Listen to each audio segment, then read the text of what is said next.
Hello friends, जैसा कि आप लोगों को मालूम है कि हम रिवीजन के तौर पर जो प्रीवियस ईयर के क्वेश्चन पेपर है वो सॉल्व कर रहे हैं। और यहाँ पर जो है हमने पेपर एक सॉल्व करना शुरू किया था और लास्ट वीडियो हमने इसमें जो है क्वेश्चन नंबर 14 तक कंप्लीट कर लिया था इस पेपर के। अगर आपने लास्ट वीडियो नहीं देखा है तो आप डिस्क्रिप्शन में मैं लिंक सेंड कर दूँ लिख दूंगा और आप जो है उसमें से वीडियो देख सकते हैं। तो चलिए शुरू करते हैं। क्वेश्चन नंबर 15 14 तक हमने लास्ट वीडियो में कवर कर चुके हैं। क्वेश्चन नंबर 15 कह रहा है the pair of lines represented by there linear equations 3x plus 2y is equal to 7 and 4x plus 8y minus 11 are perpendicular, parallel, intersecting या coincident। देखिए ये दो पेयर ऑफ लाइन इक्वेशन दे रखे हैं, यानी पहली इक्वेशन हम लिखेंगे 3x plus 2y is equal to 7। ठीक है, तो हम इसे सिंपल फॉर्म में क्या होगा 2x plus 3x plus 2y minus 7 is equal to 0। इसका हम कंपेयर करेंगे a1x plus b1y plus c1 is equal to 0 से। ये इक्वेशन 1 हमें गिवन है। इक्वेशन सेकंड गिवन क्या है हमें? इक्वेशन सेकंड दे रखी है 4x plus 8y minus 11 is equal to 0। अब हम इसे सॉल्व करने का तरीका कि a2x plus b2y plus c2 is equal to 0। हम क्या करेंगे, हम दोनों इक्वेशन को इसकी जनरल फॉर्म से कंपेयर करेंगे। जनरल फॉर्म से जब बाय कंपेयरिंग a1 की वैल्यू कितनी आ जाएगी हमारे पास? a1 की वैल्यू आ गई हमारे पास 3। b1 की वैल्यू कितनी आ जाएगी? b1 की वैल्यू आ गई हमारे पास 2। c1 की वैल्यू कितनी आ जाएगी हमारे पास? माइनस का 7। सिमिलरली हम यहाँ पर बाय कंपेयरिंग करेंगे तो बाय कंपेयरिंग a2 की वैल्यू कितनी आ गई हमारे पास? a2 की वैल्यू आ जाएगी 4 और b2 की वैल्यू कितनी आ गई हमारे पास? b2 इज इक्वल टू आ गया हमारे पास 8 और c2 is equal to minus के 11।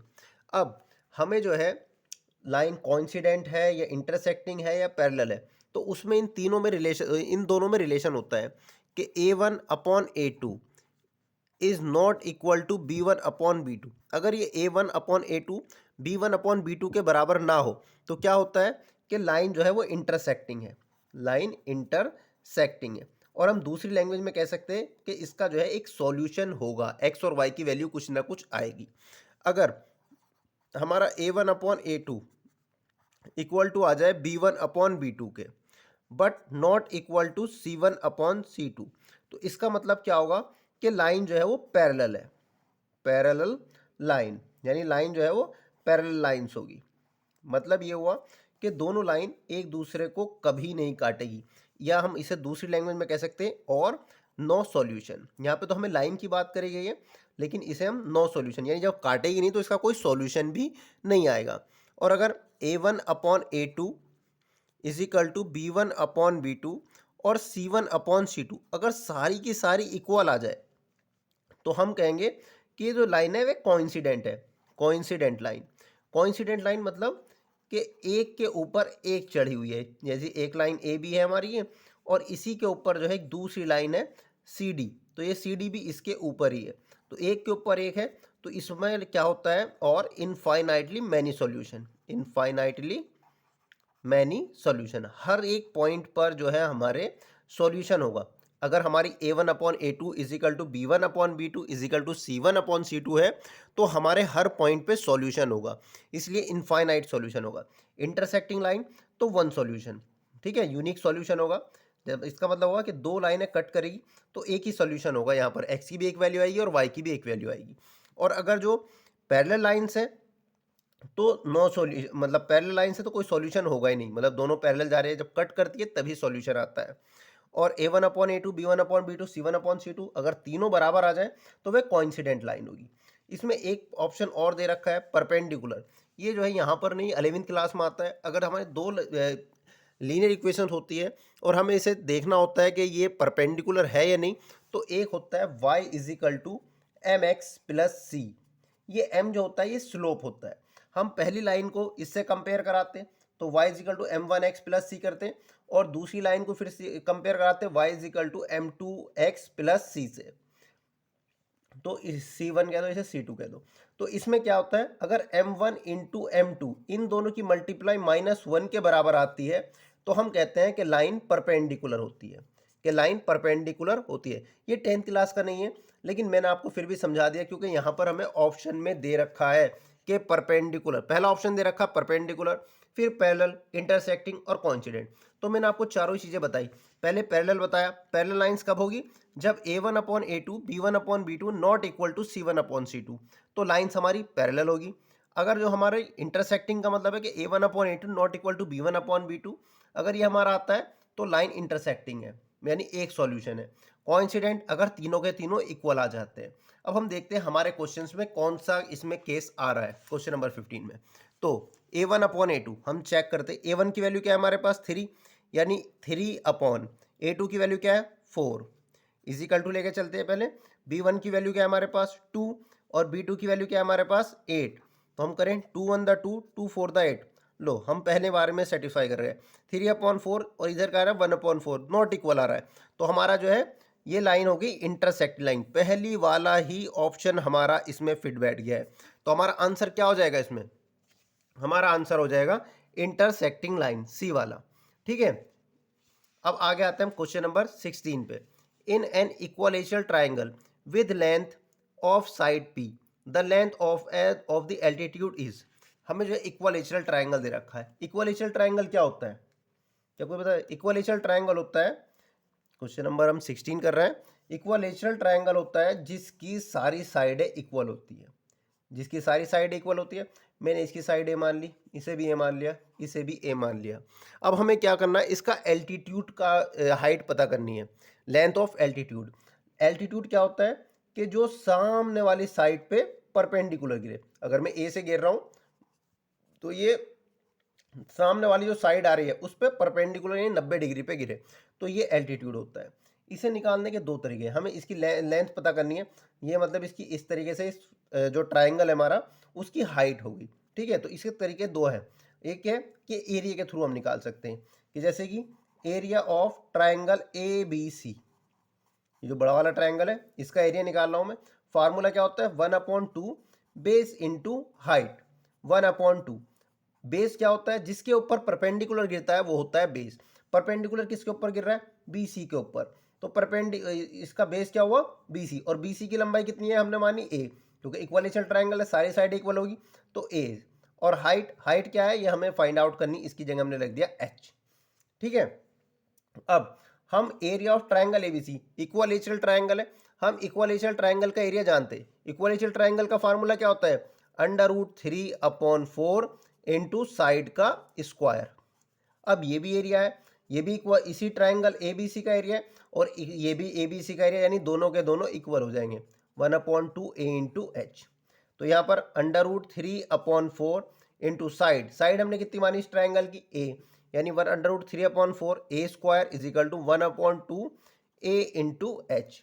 अब हमें H की वैल्यू फाइंड आउट करनी है, तो H की वैल्यू क्या हो जाएगी, ये 2 से कटेगा 2 टू द 4, एक A से A कैंसिल हो गया, तो √3/2 और A क्या है हमारे पास साइड, यानी साइड हो गया हमारे पास। और हमें इसमें साइड की वैल्यू दे भी रखी है, हमें देखो विद साइड P, यानी जो हमने A माना है वो P दे रखा है हमें, ये भी P है, ये भी P है, ये भी P है। तो हम यहाँ पे A की जगह रख देंगे P is equal to H। हमसे हाइट पूछी गई थी या इसका एल्टीट्यूड पूछा गया था, तो √3/2P, यानी क्वेश्चन इसका A पार्ट हमारा सही हो गया। इस क्वेश्चन को हम दूसरी तरीके से भी कर सकते हैं। चलिए मैं दूसरा मेथड बताता हूँ आपको, कि ये जो हमें इक्वलेटरल ट्राइंगल दे रखा है और इसकी सारी साइड हमें P दे रखी है। ठीक है, P दे रखी है, A से हमने इसके ऊपर परपेंडिकुलर डाल रहे हैं। इक्वलेटरल ट्राइंगल की प्रॉपर्टी होती है कि जब हम इस पर परपेंडिकुलर डालते हैं तो ये जो है सामने वाली साइड को ना दो इक्वल पार्ट्स में डिवाइड कर देता है। मतलब जैसे ये P है तो BM जो है, जैसे BC P है पूरी, तो BM हो जाएगी P/2। हमें AM की वैल्यू फाइंड आउट करनी है लेंथ की, और ये भी P है, तो ये हमारा राइट एंगल ट्राइंगल बन गया। इन राइट ट्राइंगल AMB में, तो AMB जब राइट एंगल ट्राइंगल की दो साइडें हमें गिवन हो और तीसरी निकालनी हो तो हम क्या लगाते हैं, पाइथागोरस थ्योरम। सभी लोग जानते हैं, इसे क्लास 8 से करते हुए आ रहे हैं, Pythagoras theorem by Pythagoras theorem क्या होती है, हाइपोटेनियस का square is equal to perpendicular square plus base square. Hypotenuse कौन सी होती है, 90 डिग्री के सामने वाली, 90 डिग्री यहाँ पर है, इसके सामने वाली साइड कौन सी होगी है, इसकी वैल्यू कितनी है हमारे पास P, यानी P का square is equal to perpendicular कोई सा भी ले सकते हैं, हमने सपोज कर लिया AM। ए एम हमारा परपेंडिकुलर है, यानी ए एम का स्क्वायर प्लस बेस, बेस हमारा बचा हुआ हो गया यानी बी एम। इसकी वैल्यू कितनी दे रखी है हमें, पी अपॉन 2 का होल स्क्वायर। तो A M square is equal to P square, और इसको मैंने स्क्वायर करके मैं इधर ले जाऊंगा तो ये माइनस का हो जाएगा, पी स्क्वायर और 2 का स्क्वायर 4, इसके नीचे 1 लेंगे, एलसीएम हो जाएगा 4, तो ये हो जाएगा 4p square minus P square. 4p में से जब p स्क्वायर जाएगा तो बचेगा 3p स्क्वायर अपॉन 4। यहाँ पर हमारे पास ए एम है, ए एम यानी हमने इसे h मान लिया जिसे हमें फाइंड आउट करना था, यानी h का स्क्वायर, तो h इज इक्वल टू हो जाएगा √3p स्क्वायर अपॉन 4। अब इसमें जो है √3 रह जाएगा, p स्क्वायर में से p बाहर आ जाएगा, 4 का स्क्वायर रूट 2 हो जाएगा, यानी h आ जाएगा √3p अपॉन 2। तो इस तरीके से भी हम इसकी वैल्यू फाइंड आउट कर सकते हैं। इस क्वेश्चन को करने के हमारे पास 2 तरीके थे। अब आइए हम नेक्स्ट क्वेश्चन करते हैं, यानी क्वेश्चन नंबर 17। क्वेश्चन नंबर 17 में हमें क्या कह रहा है कि sine theta is equal to दे रखा है हमें p अपॉन क्यू, और हमें टेन थीटा की वैल्यू फाइंड आउट करनी है। इस क्वेश्चन को करने के लिए भी 2 तरीके हैं हमारे पास। चलिए पहले मैं सिंपल वाला तरीका बताऊंगा आपको कि sine theta is equal to दे रखा है हमें p अपॉन क्यू, और हमें टेन थीटा की वैल्यू फाइंड आउट करनी है। जब भी आपको कोई इस तरीके से कोई एक ट्रिग्नोमेट्रिक रेशियोज दे रखा हो और अदर ट्रिग्नोमेट्रिक रेशियोज की वैल्यू फाइंड आउट करनी है, तो आप जो है ना एक ट्राइंगल बना लो, राइट एंगल ट्राइंगल। अब sine theta is equal to क्या होता है, perpendicular upon hypotenuse, perpendicular upon hypotenuse. तो यहाँ पर हम थीटा बना लेंगे, A B C right triangle बना लिया। परपेंडिकुलर, परपेंडिकुलर क्या होगा इसके लिए, एंगल के सामने वाला परपेंडिकुलर होता है, 90 डिग्री के सामने वाली हाइपोटेनियस। अब ये एंगल हमने थीटा यहाँ पर लिख दिया है, तो परपेंडिकुलर यहाँ पे यानी परपेंडिकुलर की वैल्यू हो गई पी अपॉन हाइपोटेनियस, हाइपोटेनियस की वैल्यू कितनी है क्यू, यानी ये वैल्यू होगी क्यू। हम इसका बेस निकालेंगे, पाइथागोरस थ्योरम जो भी हमने यहाँ पर किया है, तो by Pythagoras theorem in triangle A B C, by Pythagoras theorem, by Pythagoras theorem. तो पाइथागोरस थ्योरम क्या कहती है, hypotenuse square is equal to perpendicular square plus base square. तो हाइपोटेनियस 90 डिग्री के सामने वाली यानी हो गया एक क्यू का square is equal to perpendicular, perpendicular होता है जो एंगल के सामने वाला होता है, यानी हो गया पी, परपेंडिकुलर की वैल्यू पी ही हो गई है, यानी P square plus base, base की वैल्यू हमें निकालनी है, ये लिख दिया हमने ए बी का स्क्वायर। तो A B square is equal to क्या हो जाएगा, क्यू स्क्वायर, और ये पी स्क्वायर जब इधर जाएगा तो हो जाएगा माइनस का पी स्क्वायर, तो ए बी बराबर हो गया √Q square minus P square. ठीक है, √Q square minus P square. अब हमें किस चीज़ की, अब हम इसके आगे हमारे पास Q square minus P square. अब हम इस ट्राइंगल में सभी ट्रिग्नोमेट्रिक रेशियोज की वैल्यू फाइंड आउट कर सकते हैं। जैसे कि हमसे पूछा गया टेन थीटा, तो tan theta is equal to क्या हो जाएगा, tan theta is equal to होता है perpendicular upon base, P upon B. तो परपेंडिकुलर क्या होगा, परपेंडिकुलर तो हमारे पास पी ही है, और बेस, बेस हमने अभी फाइंड आउट किया √Q square minus P square. तो हमसे टेन थीटा की वैल्यू पूछी गई थी, तो वो हो गई है P upon √Q square minus P square, यानी इसका थर्ड पार्ट हमारा सही हो गया, पी अपॉन क्यू स्क्वायर। इसी का दूसरा तरीका क्या था हमारे पास, दूसरा तरीका है कि भाई हमें साइन थीटा दे रखा है, साइन थीटा दे रखा है पी अपॉन क्यू। तो अगर हम टेन थीटा की बात करें तो इसमें साइन स्क्वायर थीटा हम आइडेंटिटी का यूज़ करेंगे, sign square theta plus cos square theta किसके बराबर होता है, 1 के। ये दूसरा मेथड बता रहा हूँ मैं अभी आपको कि sine square theta plus cos square theta होता है 1 के बराबर। साइन थीटा किसके बराबर है, पी अपॉन क्यू के, यानी ये हो जाएगा पी अपॉन क्यू का whole square plus cos square theta is equal to 1। अब यहाँ पर कॉस स्क्वायर थीटा को यहीं पे रोकेंगे हम, और ये 1 minus P square upon Q square. तो कॉस स्क्वायर थीटा हो जाएगा हमारे पास, जब क्यू स्क्वायर का एलसीएम लेंगे, Q square minus P square upon Q square. अब हमें जो है हमें निकालना है टेन थीटा। टेन थीटा में रिलेशन होता है सेक स्क्वायर थीटा का, कि tan theta is equal to होता है sec square theta is equal to होता है हमारे पास, सेक square theta is equal to होता है 1 प्लस टेन स्क्वायर थीटा, यही तो होता है हमारे। तो हम क्या करेंगे, कॉस उल्टा होता है सेक का, तो जैसे हम इसे सेक स्क्वायर थीटा करेंगे, जब इधर पलटी मारेंगे तो उसी तरीके से ये भी पलटी मार जाएगा, यानी को स्क्वायर ऊपर पहुंच जाएगा और Q square minus P square नीचे आ जाएगा। अब हमें टेन थीटा की वैल्यू रखनी है, सेक स्क्वायर थीटा की वैल्यू हमारे पास आ गई है, तो सेक स्क्वायर थीटा की वैल्यू हम यहाँ पर रख देंगे डायरेक्ट। तो ये हो जाएगा Q square upon Q square minus P square is equal to 1 plus tan square theta. हमें टेन थीटा की वैल्यू निकालनी है, तो टेन स्क्वायर थीटा को हम यहीं पे रोकेंगे और ये जो प्लस का 1 है इसे इधर भेज देंगे। तो Q square minus P square, जब ये प्लस का 1 इधर आएगा तो हो जाएगा माइनस का 1, इसके नीचे 1 लेंगे और एलसीएम ले लेंगे, तो क्या हो जाएगा Q square minus P square. तो ये क्यू स्क्वायर ऊपर का ऐसे ही, और जब अंदर जब यहाँ पे करेंगे तो माइनस की अंदर मल्टीप्लाई होगी, दोनों के निशान बदल जाएंगे, ये प्लस का क्यू स्क्वायर है तो माइनस का क्यू स्क्वायर, ये माइनस का पी स्क्वायर है तो हो जाएगा प्लस का पी स्क्वायर। क्यू स्क्वायर से क्यू स्क्वायर कट जाएगा, हमारे पास जो है ये टेन स्क्वायर थीटा की वैल्यू आ जाएगी P square upon Q square P square. जब हम टेन थीटा की वैल्यू निकालेंगे तो पी स्क्वायर में से स्क्वायर जब हटेगा तो ये पी हो जाएगा और नीचे अंडर रूट आ जाएगा Q square minus P square. तो देखिए हमारे पास इस तरीके से भी आ गई। वैसे मैं आपको प्रीफर करूंगा कि आप ट्रायंगल बनाकर देखिए, बड़ी इजीली हो गया। यहाँ पर हमने कई सारी आइडेंटिटी यूज़ करी, पहले sine theta sine square theta plus cos square theta की वैल्यू लगा ली, उसके बाद जो है यहाँ पर वैल्यू पुट करने के बाद हमने सेक स्क्वायर थीटा निकाला, फिर sec square theta is equal to होता है 1 प्लस टेन स्क्वायर थीटा, ये आइडेंटिटी यूज़ करी, उसके बाद हमने कैलकुलेट किया। जबकि यहाँ पर एक सिंपल सा हमने ट्रायंगल बनाया, जो बची हुई ट्रायंगल की साइड से हमने वो निकाली और बचा हुआ रेशियो जो भी हमें ट्रिग्नोमेट्रिक रेशियोज पूछे, टेन थीटा पूछे, सेक थीटा पूछे, कॉस थीटा पूछे, कुछ भी पूछे आप उसकी वैल्यू फाइंड आउट कर सकते हैं। चलिए तो शुरू करते हैं हम क्वेश्चन नंबर 18। क्वेश्चन नंबर 18 क्या कह रहा है? ए vertical pole of length 19 meter cast a shadow 57 meter long at the ground, and the same time a tower cast of shadow 51 meter long. The height of the tower is। ये question paper का हमारा 18वां question है। तो 18वां question हमें कह रहा है हमारे पास जो है मतलब एक ही टाइम पे सूरज चल रहा है, मतलब सूरज निकला हुआ है और उसमें दो चीज़ों की, यानी एक तो हमें वर्टिकल पोल दे रखा है और हमें सेम टाइप पे एक टावर भी दे रखा है, और एक की शेडो जो हो रही है ये 19 मीटर जो हाइट का हमारा पोल है और इसकी जो शेडो हो रही है 57 मीटर है। और इसी टाइम पे जो है हमारा जो है एक जो टावर दे रखा है, हमें टावर की हाइट फाइंड आउट करनी है और इसकी शेडो दे रखी है 51 मीटर।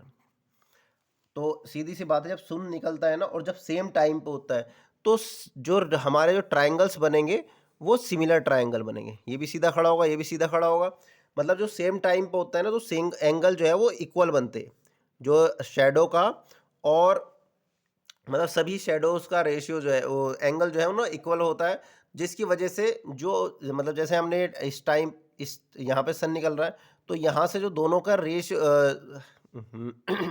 मतलब जो हमारा ट्रायंगल बनेंगे यहाँ पे, जैसे ए बी हमारा पोल है और एम एन जो है हमारा टावर है, तो यहाँ से जो उसकी शेडो और इसका जो ट्रायंगल बन जाएगा वो दोनों सिमिलर होंगे, यानी ट्रायंगल ए बी सी जो है वो सिमिलर होगा ट्रायंगल एम एन, ये कह दिया हमने एस, एम एन एस के दोनों की जो, क्योंकि सेम टाइम पर हमारा सन निकल रहा है तो उसकी शेडो और उनकी हाइट का जो रेशियो होगा वो इक्वल होगा, क्योंकि दोनों ट्रायंगल सिमिलर है।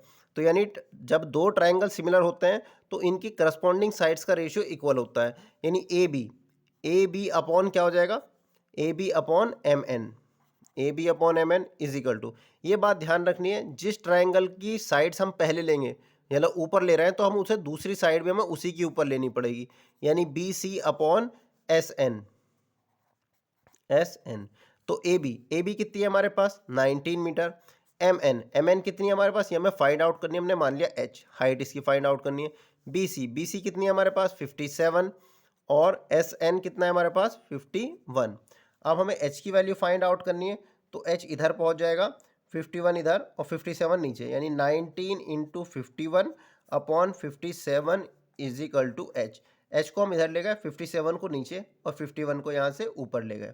अब यहाँ से काटा 19 तिया 57, 3 से काटा 3 ही कम 3, 3 सत्ते 21, यानी h बराबर आ गया 17 मीटर। तो हमारा जो हाइट ऑफ टावर आ गई है वो 17 मीटर आ गई है, यानी इसका क्वेश्चन नंबर, इसका सी पार्ट ठीक है। अब आते हैं हम क्वेश्चन नंबर 19 पे। The simple form, the simplest form of triangle square root 1 minus cos square theta 1 plus tan square theta is. ये जो है हमारा चैप्टर 8 का क्वेश्चन आ गया है, क्वेश्चन नंबर 19, कि हमें दे रखा है under root 1 minus cos square theta और दूसरे ब्रैकेट में दे रखा है 1 प्लस टेन स्क्वायर थीटा। इसे हमें सिंपलेस्ट फॉर्म में करना है। तो 1 माइनस कॉस स्क्वायर थीटा, अभी हमने एक पीछे आइडेंटिटी लिखी थी कि sine square theta plus cos square theta किसके बराबर होता है, 1 के। तो sine square theta is equal to किसके बराबर होगा, 1 माइनस कॉस स्क्वायर थीटा के। ये हमने क्यों लिखा है, देखो 1 माइनस कॉस स्क्वायर थीटा किसके बराबर है, साइन स्क्वायर। तो 1 माइनस कॉस स्क्वायर थीटा की जगह हम लिख सकते हैं साइन स्क्वायर थीटा। इसी तरीके से सेक स्क्वायर थीटा की आइडेंटिटी क्या होती है, 1 प्लस टेन स्क्वायर थीटा। तो 1 प्लस टेन स्क्वायर थीटा किसके बराबर, सेक स्क्वायर थीटा के। अब जो है साइन स्क्वायर थीटा और सेक स्क्वायर थीटा को क्या लिख सकते हैं हम, 1 upon cos square theta. Square root है, जब स्क्वायर रूट होगा तो ये sine square theta upon cos square theta क्या हो जाएंगे, टेन स्क्वायर थीटा, और स्क्वायर रूट में से टेन बाहर आ जाएगा यानी टेन थीटा। तो इसका आंसर आ गया हमारा, सिंपलेस्ट फॉर्म जो हुई है तो उसका आया आंसर टेन थीटा, यानी इसका जो है हमारा क्वेश्चन का डी पार्ट आंसर सही हो गया। क्वेश्चन नंबर 20 है, क्वेश्चन नंबर 20, इसमें हमें एक शेप दे रखी है, एक ट्राइंगल दे रखा है कि इस तरह से है,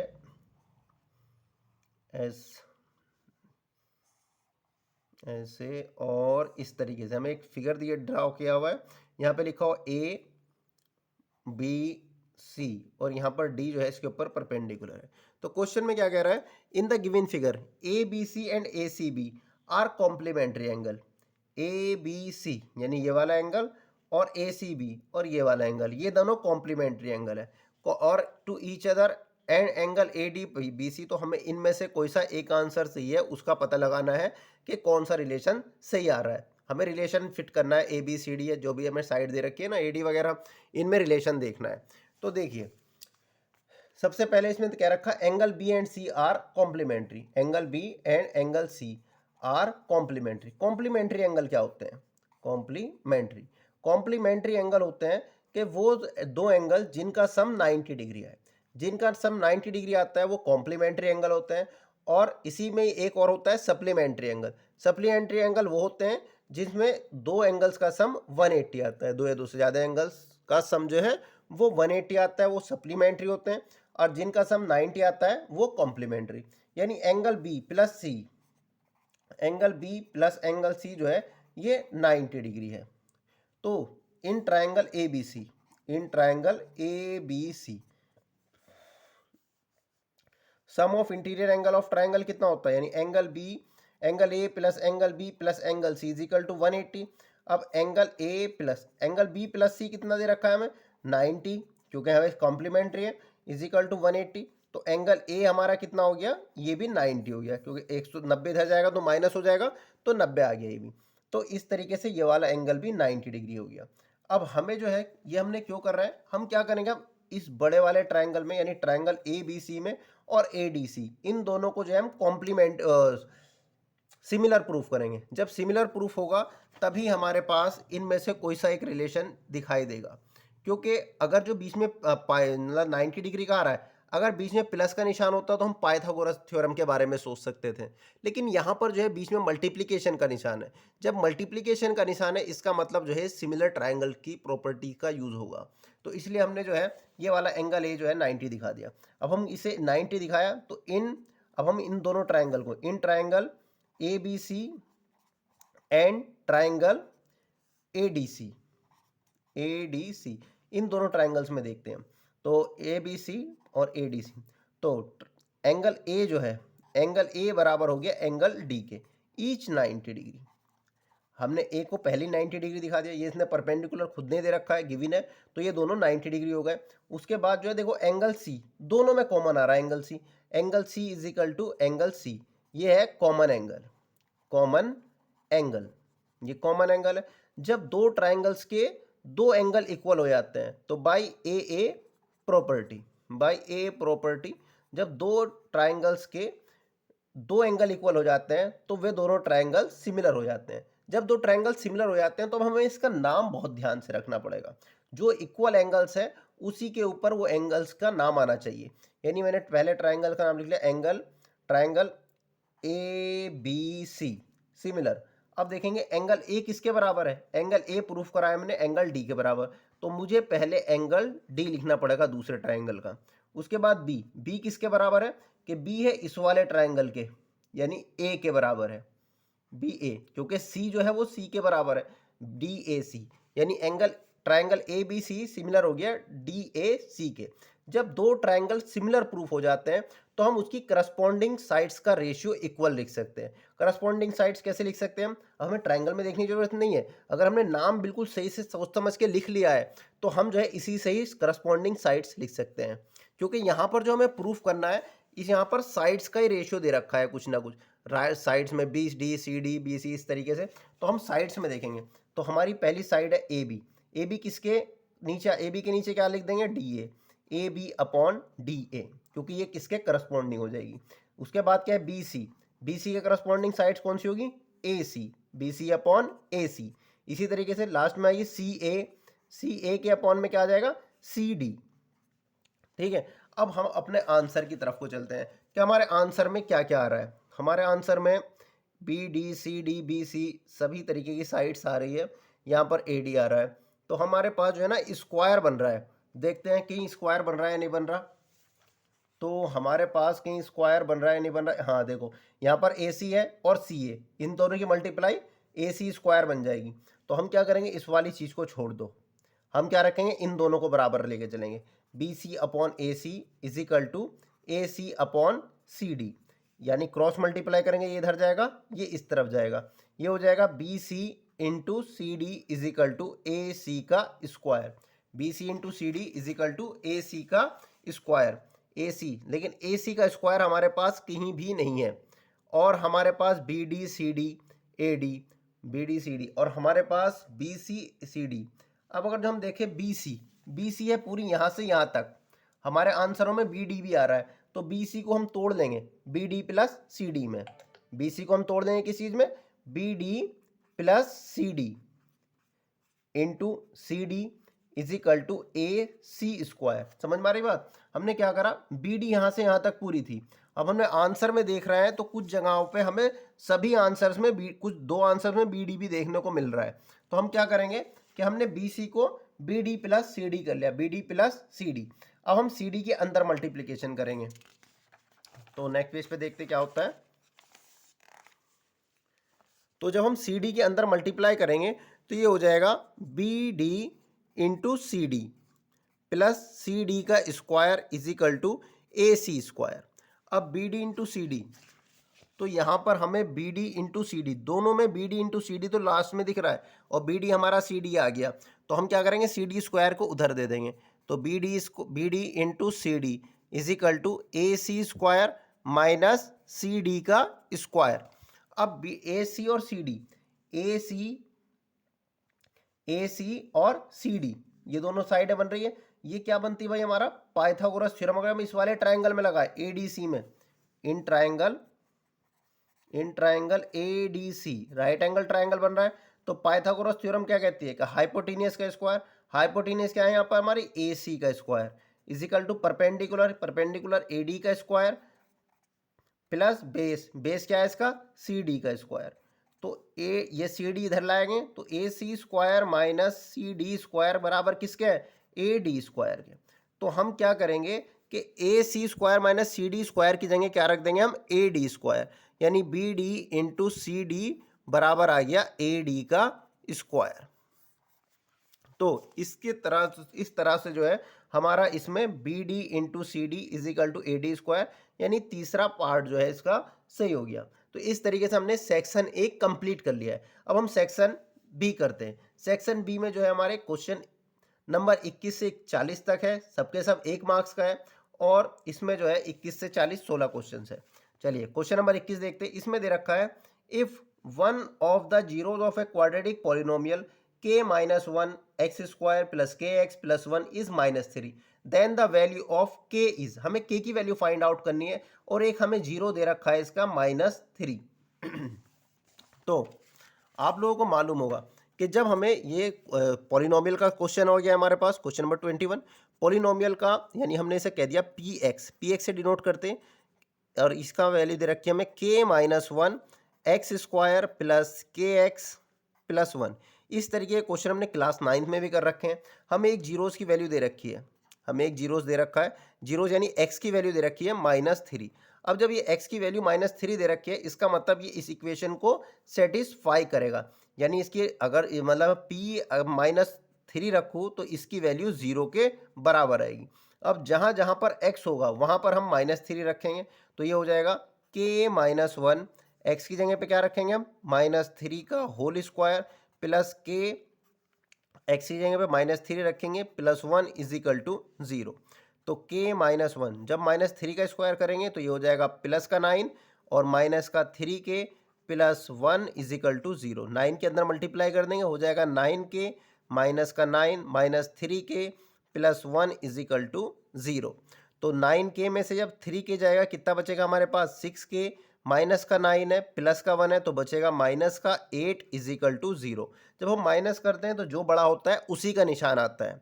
तो इस तरीके से six K is equal to minus eight जब उधर जाएगा कैसा हो जाएगा प्लस का एट, तो K is equal to eight, ये मल्टीप्लाई में तो अपॉन में डिवाइड में आ जाएगा, two four the eight two three ज़ा सिक्स, तो के बराबर आ गया हमारे पास फोर अपॉन थ्री। हमसे के की वैल्यू पूछी गई थी तो के की वैल्यू आ गई है फोर अपॉन थ्री। तो इस तरीके से हम देखते हैं आंसर नंबर इसका पहला पार्ट ही सही है। आइए अब हम चलते हैं क्वेश्चन नंबर 22 की तरफ। क्वेश्चन नंबर 22 क्या कह रहा है, if the length of the diagonals of a rhombus are 10 centimetre and 24 centimetre then the perimeter of rhombus is. अब देखो हम रोम्बस का पेरीमीटर तब निकाल सकते हैं, पेरीमीटर का मतलब होता है sum of all sides, sum of all sides. चलिए शुरू करते हैं हम। तो क्वेश्चन नंबर 22 इसमें दे रखा है हमें कि रोम्बस दे रखा है और रोम्बस की जो है डायगोनल्स दे रखी है, ये पहली डायगोनल्स ये दूसरी डायगोनल्स इनकी लेंथ दे रखी है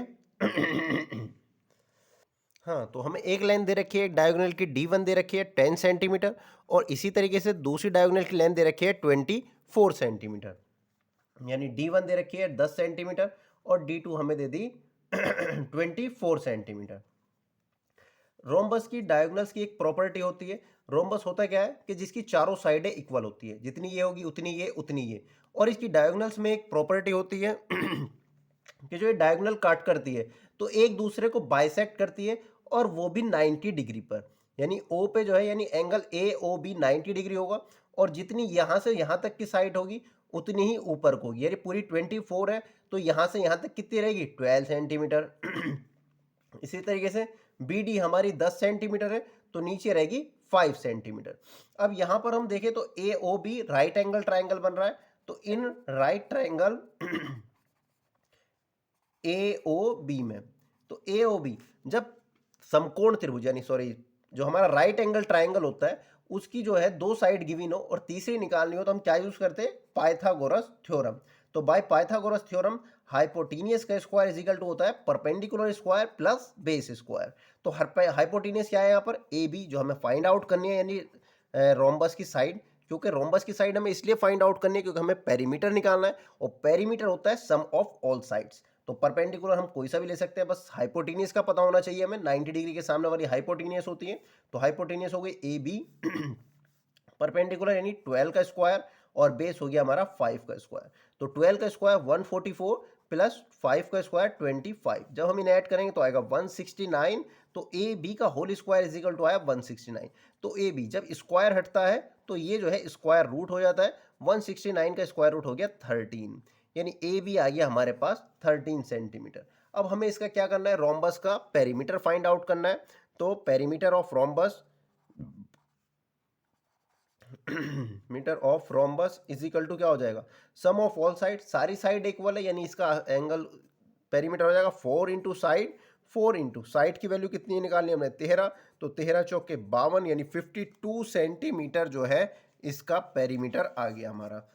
हमसे पेरीमीटर पूछा गया था, तो 52 यानी इसका फोर्थ पार्ट जो है हमारा सही हो गया है।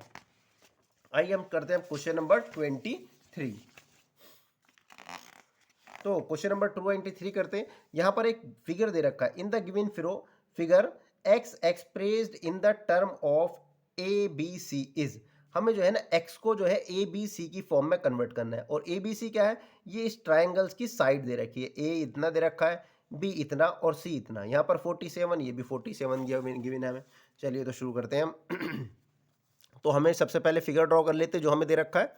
यहाँ पर और इस तरीके से, और एक यहाँ पर साइड जा रही है। ये 47 डिग्री दे रखा है, और ये भी 47 डिग्री दे रखा है।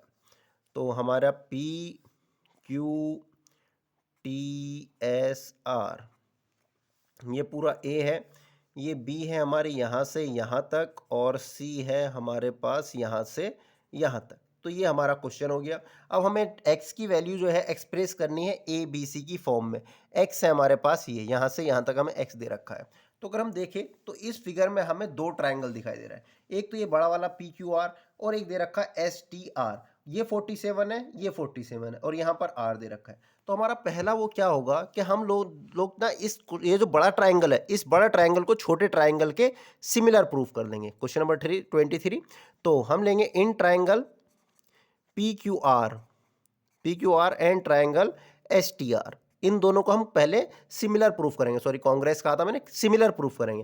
कांग्रेस का मतलब होता है एक दूसरे के बिल्कुल बराबर, सिमिलर का मतलब छोटे बड़े हो सकते हैं, लेकिन इनका करस्पॉन्डिंग साइड्स का रेशियो इक्वल होता है। तो यानी एंगल क्यू जो है, देखो एंगल क्यू बराबर है एंगल टी के। ये दोनों के दोनों ईच से वो 47 ये हमें गिवन दे रखा है फिगर में, 47 डिग्री है ईच के ईच।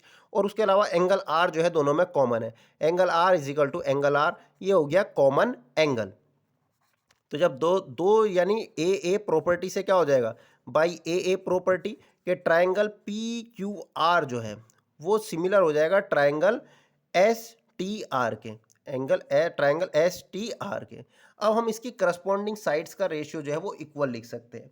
तो हमें x को एक्सप्रेस करना है, तो हम जो है छोटे वाले ट्राइंगल x को ऊपर लेंगे, x अपॉन, अब इसके करस्पॉन्डिंग साइड्स कौन सी है, इसके करस्पॉन्डिंग साइड्स है ये वाली, यानी x upon A is equal to, यहाँ पर ये छोटी वाले साइड्स लेते हैं हम, यानी टी आर की वैल्यू कितनी रखी, सी अपॉन नीचे कितना आ जाएगा यहाँ से क्यू आर। अब क्यू आर कितनी है, क्यू आर बी प्लस सी है, पूरी की पूरी बी प्लस सी। अब ए को हम यहाँ से ऊपर भेज देंगे, तो एक्स इजिकल टू हो जाएगा ए सी अपॉन बी प्लस सी। तो इस तरीके से हमने देखो एक्स को जो है ए बी सी की फॉर्म में एक्सप्रेस कर दिया है। तो हम देखते हैं इसमें कुछ सा आंसर सही है। तो एक्स बराबर हमारा ए सी अपॉन बी प्लस सी, तो यानी इसका सी पार्ट हमारा ठीक है कि बी सी नहीं, sorry A C upon B C, second part ठीक है हमारा, क्योंकि ऊपर ए सी, यहाँ पर बी सी दे रखा है, हमारा आया ए सी, तो A C upon B plus C, ये हमारा आंसर सही हो गया। अब क्वेश्चन नंबर 24 फिर से ट्रिग्नोमेट्री का आ गया है कि 1 अपॉन कोसेक थीटा ब्रैकेट में 1 minus cot theta plus 1 upon sec theta bracket में 1 माइनस टेन थीटा। देखिए जब मैंने अपने ट्रिग्नोमेट्रिक रेशियोज का क्वेश्चन मतलब इस तरीके के क्वेश्चन कराए, तब भी मैंने आपको कह दिया था कि आपको अगर कोई रास्ता दिखाई ना दे तो आप जो भी रेशियो दे रखे हैं उन्हें साइन और कॉस में तोड़ लें। यहाँ पर ऑलरेडी 0, 1 और साइन और कॉस में आंसर आ रहा है, तो हमारा सबसे पहला मेथड क्या होगा कि हम इस क्वेश्चन को जो है साइन और कॉस में डिवाइड कर लेंगे। क्वेश्चन नंबर 24 क्वेश्चन दे रखा है हमें 1 अपॉन कॉसेक थीटा ब्रैकेट में 1 माइनस कॉट थीटा और plus 1 upon sec theta bracket में 1 माइनस टेन थीटा। तो हम क्या करेंगे, सबसे पहले इसे साइन और कॉस में कन्वर्ट कर लेंगे क्वेश्चन को। तो 1 अपॉन कॉसेक थीटा है कॉसेक थीटा को हम लिख सकते हैं 1 अपॉन साइन थीटा ब्रैकेट में 1 माइनस कॉट थीटा को क्या लिख सकते हैं हम, cos theta upon sine theta bracket 1 plus, अब आगे बढ़ते हैं, 1 सेक थीटा है, सेक थीटा किसका उल्टा होता है, कॉस का, तो 1 अपॉन कॉस थीटा लिख लेंगे। 1 माइनस टेन थीटा को क्या लिख सकते हैं हम, sine theta upon cos theta.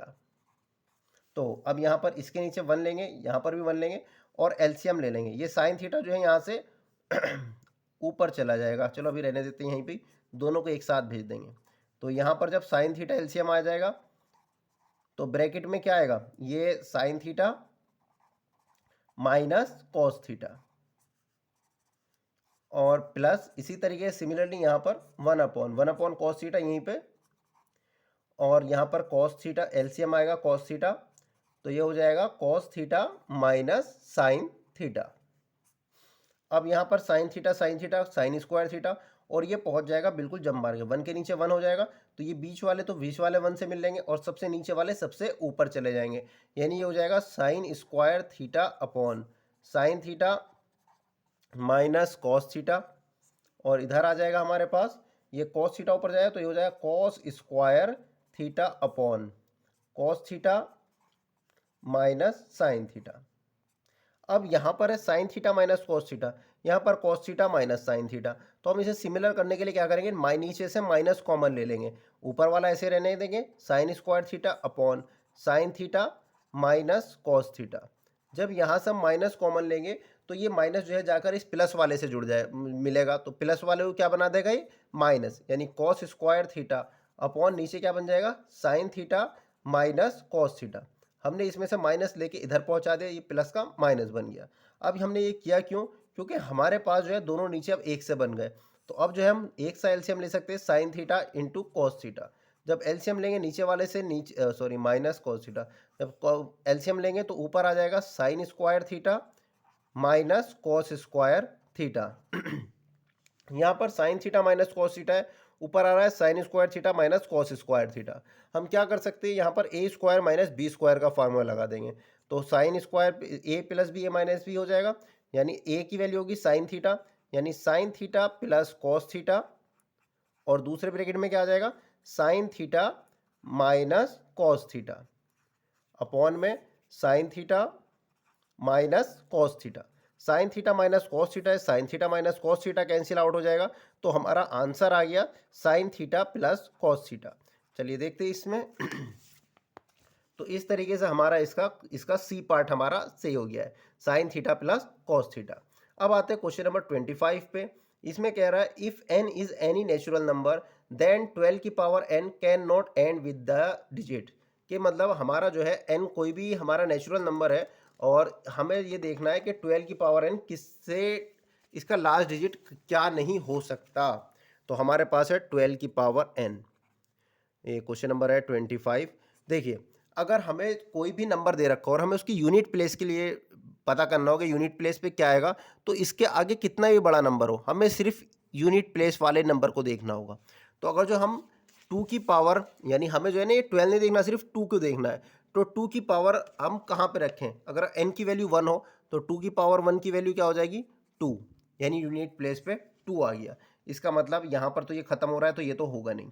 अगर हम 2 की पावर 2 करें, टू आगे के नंबर छोड़ दो, सिर्फ यूनिट प्लेस वाला नंबर देखो, तो 2 टू द 4 आ रहा है, यानी हमारा सेकेंड ऑप्शन भी खत्म।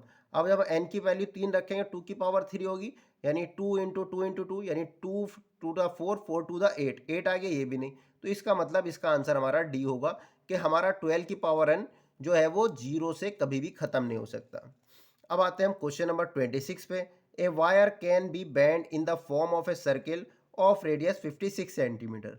If the same wire is bent in the form of a square, then the area of a square will be 26।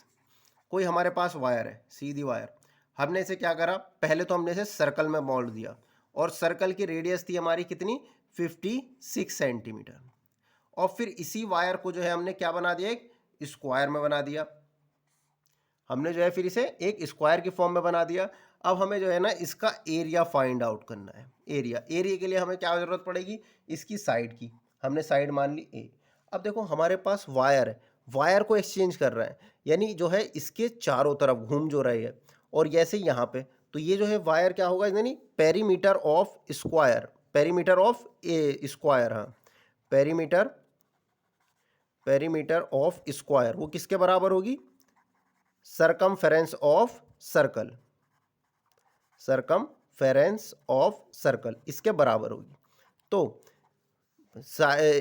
Circumference यानी पेरीमीटर ऑफ स्क्वायर क्या होता है, sum of all side, perimeter जब भी हो यानी सम ऑफ ऑल साइड। इसी side हमने ए ली है, यानी 4 इंटू साइड यानी 4a हो जाएगा।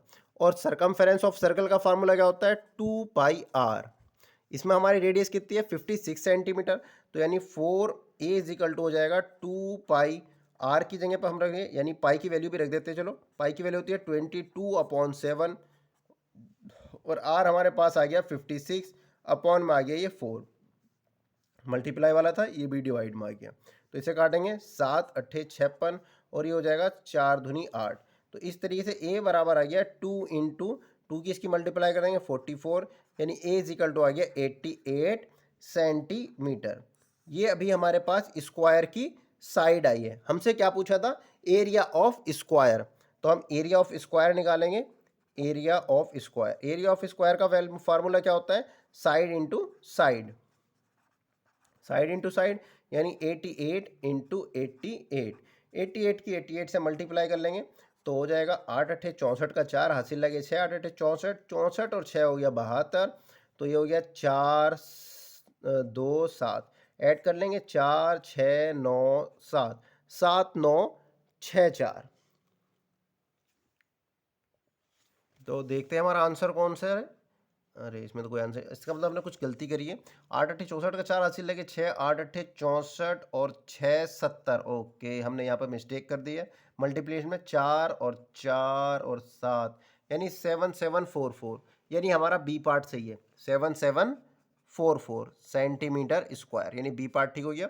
तो मल्टीप्लाई वगैरह भी ध्यान से करें आप लोग एग्जाम में। अब हम करते हैं question number 27. The probability of that a non-leap year has 53 Wednesday is। तो लीप ईयर क्या होता है हमारे पास? लीप ईयर होता है, लीप ईयर वो होता है जिसमें एक, यानी फरवरी का मंथ जो है वो 29 ईयर्स 29 डेज का होता है, यानी उसमें 366 दिन होते हैं। लेकिन इसमें हमें क्वेश्चन में साफ साफ कहा है नॉन लीप ईयर। तो नॉन लीप ईयर जो हमारा नॉर्मल ईयर होता है, नॉन लीप ईयर, यानी उसमें 365 दिन होंगे। अब हमें जो है 365 दिन वाले ईयर में जो है 53 वेडनेसडे हो, इसकी प्रोबेबिलिटी फाइंड आउट करनी है कि 53 वेडनेसडे हो। तो उसके लिए हम क्या करेंगे, पहले देखेंगे कि इसमें वेडनेसडे बैठ कितने रहे। एक हफ्ते में जो है, एक वीक में 7 दिन होते हैं। तो हम देखते हैं पहले कि 365 दिन में कितने वेडनेसडे आ रहे हैं। तो इस 7 से डिवाइड करेंगे हम, 7 से करेंगे 7 पंजे 35, एक बचा 7 दूनी 14 और ये हमारे पास +1, यानी हमें जो है 52 जो है 52 वेडनेसडे तो कंफर्म है। सिर्फ ये जो बचा हुआ एक दिन है, जो एक रिमाइंडर आ रहा है, तो एक रिमाइंडर यानी एक दिन जो बचा हुआ आ रहा है, तो उसके ऊपर सबकी वो है, मतलब सारे के सारा जो एक दिन जो बचा हुआ है वो हो सकता है वेडनेसडे हो, Sunday Monday Tuesday Wednesday Thursday Friday Saturday, कुछ भी हो सकता है। यानी 7 दिन में से कुछ भी हो सकता है जो हमारा एक दिन बच रहा है। 52 वेडनेसडे तो कंफर्म है कि 52 वेडनेसडे होंगे, 52 सैटरडे होंगे, 52 संडे होंगे, 52 वेडनेसडे, सबके सब 52 तो होंगे। बस एक दिन के ऊपर डिपेंडेबल है ये एक वाला दिन। तो यानी फेवरेबल चांसेस हमारे पास क्या हो गया, एक। और टोटल चांसेस हो गए भाई 7 के कुछ भी आ सकता है, संडे मंडे ट्यूसडे। 52 तो सबके फिक्स हो गए, यानी 364 डे जो है वो तो फिक्स हो गए भाई। 364 में तो सबने अपना अपने बांध लिए कि 52 संडे होंगे, 52 वेडनेसडे, सबने 52 बांट लिए। सिर्फ जो एक रिमाइंडर बच रहा है, यानी एक दिन का जो है, तो उसका वो हमें पता करना है कि वेडनेसडे होगा या नहीं। तो वेडनेसडे की फेवरेबल प्रोबेबिलिटी क्या होगी, 1, और टोटल चांसेस क्या हो गए हमारे पास, 7। प्रोबेबिलिटी का फार्मूला होता है favourable chances divided by total chances, तो प्रोबेबिलिटी होगी 1/7। तो इस तरीके से हमारा इसका आंसर आ गया है पहला 27 का ए 1/7। अब हम करते हैं question number 28। In the given figure point A B C D are concyclic and angle C B is 130 and then F D C. हमें F D C find out करना है। सबसे पहले यहाँ पे कॉनसाइक्लिंग, हमें जो फिगर दे रखा है ये इसने थोड़ा सा अधूरा सा दिया है, लेकिन थ्योरी में इसने इसे पूरा कर दिया है। अधूरा क्यों कहा है मैंने इसे, क्योंकि हमें जो फिगर दे रखा है उसने ऐसे और ऐसे दे रखा है ले, और ये वाले एंगल जो हमें पॉइंट दे रखे ए बी सी डी, इन्हें वो कह रहा है कौन साइक्लिक। साइक्लिक पॉइंट्स क्या होते हैं कि जो सर्कल्स के अंदर होते हैं, सारे के सारे मतलब एक सर्कल को छूते हुए जा रहे हैं, वो जो सर्कल्स के अंदर आ जाते हैं, सर्कल को टच कर रहे हैं अंदर, तो वो जो है कौन साइक्लिक कहलाते हैं। अब ये ए बी सी डी है, यानी ये साइक्लिक क्वाड्रिलेटरल बन गया तुम्हारा, और हमें ये वाला एंगल दे रखा है 130। अब देखो जब ये 130 है तो ये पूरी स्ट्रेट लाइन जा रही है, स्ट्रेट लाइन जा रही है, तो ये वाला एंगल कितना हो जाएगा, ये एंगल हो जाएगा हमारा 50, क्योंकि लीनियर लाइन पर जो लीनियर पेयर एंगल बन गया ये, और लाइन पर बना एंगल कितना होता है 180, तो ये 130 है, इतना इतना, तो इतना वाला बचा हुआ हो जाएगा ये 50। हमें एंगल ये वाला है फाइंड आउट करना है। अब साइक्लिक जो हमारा क्वाड्रिलेटरल होता है उसके जो अपोजिट एंगल होते हैं, आमने सामने वाले जो एंगल्स होते हैं उनका जो सम होता है वो 180 होता है। यानी एंगल ये वाला angle ADC plus angle ABC, इन दोनों का सम किसके बराबर होगा 180 के बराबर। अब ADC हमें फाइंड आउट करना है, ADC ऐसे रहने देंगे, प्लस ABC कितना निकाला हमने 50 इजिकल टू 180। तो एंगल ADC इजिकल टू 50 उधर जाएगा, माइनस हो जाएगा, कितना आ जाएगा 130, ये वाला एंगल आ गया 130। हमें फाइंड आउट क्या करना है FDC।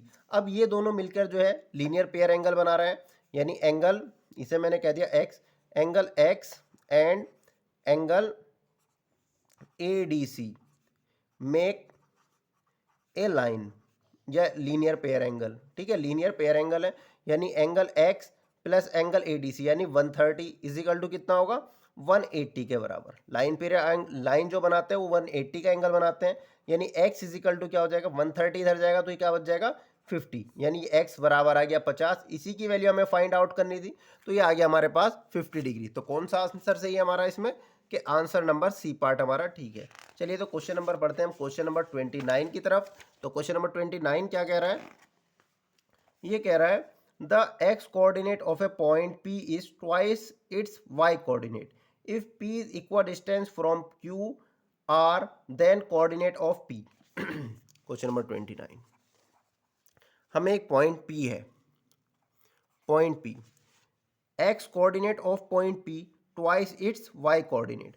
हमने y कोऑर्डिनेट को मान लिया x, तो x कोऑर्डिनेट हो जाएगा 2x, क्योंकि ट्वाइस कह दिया है उसने।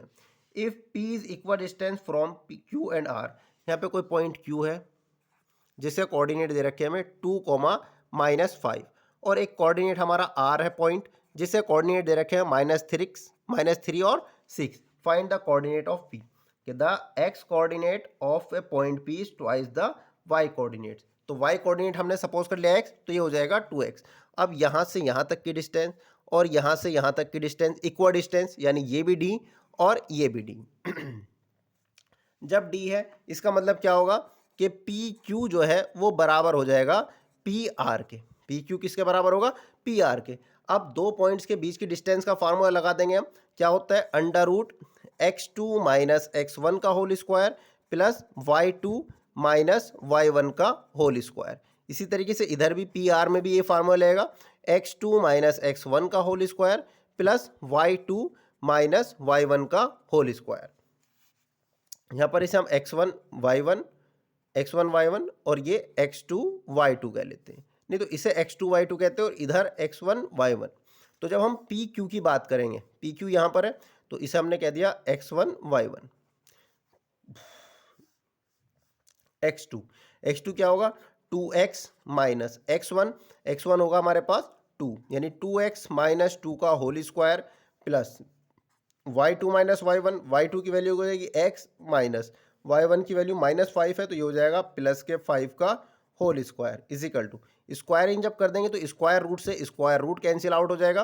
तो ये x2 - x1, x2 कितना है हमारे पास, x2 है हमारे पास 2x माइनस और x1 है हमारे पास -3, तो ये हो जाएगा +3 का होल स्क्वायर प्लस y2 की वैल्यू हमारे पास x माइनस y1 यानी 6 का होल स्क्वायर। अब इसे कैलकुलेट करके हमें x की वैल्यू निकालनी है। जैसे x की वैल्यू आ जाएगी तो हमारे पास ये पॉइंट P आ जाएगा, तो हम इसे कैलकुलेट करते हैं। चलिए, तो a - b का होल स्क्वायर करेंगे तो ये हो जाएगा 4x² plus 2 to the 4 minus 2 to the 4 to the 8x।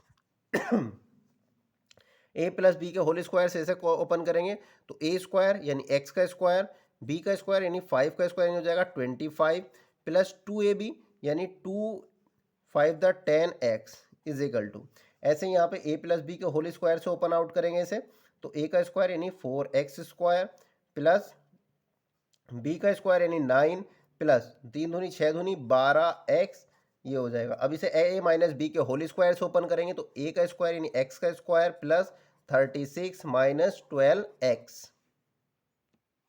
तो यहाँ पर 4x स्क्वायर से 4x स्क्वायर कैंसिल हो गया, x स्क्वायर से x स्क्वायर कैंसिल हो गया। अब हम x स्क्वायर x वाली टर्म एक तरफ करेंगे तो 8x, अब ये 25 और 4, ये दोनों 4 और 25 ये क्या हो जाएगा 29, माइनस के 8x है प्लस के 10x है तो बचेंगे प्लस के 2x इजिकल टू 9 है और 36, दोनों प्लस के ऐड हो जाएंगे। 9 और 6 कितने हो जाते हैं 9 6 15 का 5 यानी 45 हो गया है।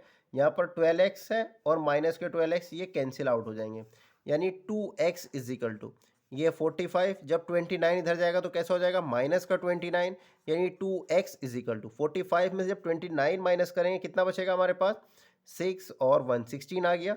ये 2 मल्टीप्लाई में तो कहाँ पर जाएगा ये डिवाइड में, 2 8 द 16 यानी x इजिकल टू आ गया 8। अब हमें क्या था पॉइंट P के कोऑर्डिनेट निकालने थे। पॉइंट P हमने क्या माना था 2x, x, क्योंकि वो पहला x कोऑर्डिनेट डबल था तो 2 इंटू एक्स की वैल्यू रखेंगे, 2 इंटू 8 x की वैल्यू 8 यानी 16, 8। ये हमारा पॉइंट P आ गया। देखते हैं हमारा कौन सा आंसर सही है। तो इस तरीके से हमारा आंसर आ गया है 16, 8, यानी डी पार्ट हमारा सही हो गया है, C 16, 8। अब हम करते हैं क्वेश्चन नंबर 30। क्वेश्चन नंबर 30 कह रहा है if the point x, 4 lie on a circle whose center is at the origin and radius is 5 centimeter, then the value of x is। Question number 30 ये कह रहा है if A point x, 4 lie on a circle, एक circle के ऊपर हमारा point है, ये हमने इसे पॉइंट P मान लिया जिसकी कोऑर्डिनेट है x, 4 और on a circle who centre at the origin, जो हमारा सर्किल का सेंटर है वो ओरिजिन पे है। ओरिजिन के कोऑर्डिनेट क्या होते हैं 0, 0, x, यानी 0, 0 ओरिजिन के कोऑर्डिनेट होते हैं। रेडियस दे रखी है 5 सेंटीमीटर, यानी OP दे दी हमें 5 सेंटीमीटर और हमें x की वैल्यू फाइंड आउट करनी है। तो इसमें हम क्या करेंगे OP निकालेंगे। OP हमें कितनी दे रखी है 5 सेंटीमीटर। कोऑर्डिनेट O हो गया हमारे पास 0, 0 और कोऑर्डिनेट P है हमारे पास x, 4। हमने क्या कर लेंगे इसे x1 y1 कह देंगे और इसे x2 y2 कह देंगे। तो OP का फार्मूला यानी डिस्टेंस फार्मूला लगा देंगे। दो पॉइंट्स के बीच की डिस्टेंस का फार्मूला क्या होता है x2 माइनस x1 का whole square plus y2 minus y1 का whole square is equal to 5। Squaring both side कर देंगे और वैल्यू x2 और y की वैल्यू रख देंगे। x2 क्या है हमारे पास x माइनस x1 की वैल्यू है 0, x माइनस 0 का होल स्क्वायर प्लस y2 की वैल्यू हमारे पास 4 माइनस 0 का होल स्क्वायर। स्क्वायरिंग जब करेंगे तो 5 का स्क्वायर हो जाएगा 25, यानी हो गया x स्क्वायर प्लस 4 का स्क्वायर हो जाएगा 16 इजिकल टू 25, यानी x square is equal to 25 plus का 16 जब उधर जाएगा तो माइनस का 16, यानी x स्क्वायर इजिकल टू 9 और x बराबर आ गया 3। तो इस तरीके से हमसे x की वैल्यू पूछी जा रही थी तो x की वैल्यू हमने कैलकुलेट कर ली। आगे के सवाल हम नेक्स्ट क्लास में करेंगे। Thank you.